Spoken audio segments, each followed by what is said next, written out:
Friends, আমি শ্রেয়া আর আমার রান্নাঘরে সবাইকে ওয়েলকাম। আজ বানাবো আলু দিয়ে পাঙস মাছের ঝোলের রেসিপি। এইভাবে একবার পাঙস মাছের ঝোলটি বানিয়ে দেখবেন। আশা করছি আজকে আমার এই রেসিপি আপনাদের ভালো লাগবে। পাঙস মাছগুলো ভালোভাবে হলুদ লঙ্কা লবণ মাখিয়ে রাখবো। পর তেল গরম হয়ে গেলে মাছগুলো দিয়ে ভেজে নেব। তারপর মাছ ভাজার তেলে দিয়ে দেব মিডিয়াম সাইজে কুচিয়ে রাখা পেঁয়াজ আর কাঁচা লঙ্কা। পেঁয়াজ হালকা ভাজা হয়ে এলে দিয়ে দেব আদা বাটা রসুন বাটা।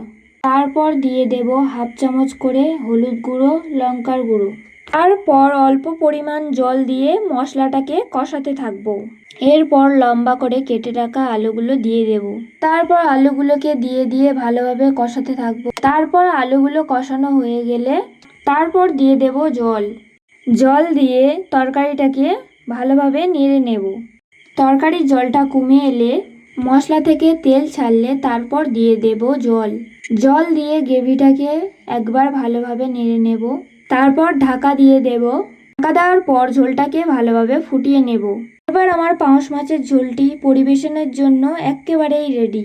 আমার ভিডিওটা ভালো লাগলে লাইক এবং শেয়ার করবেন।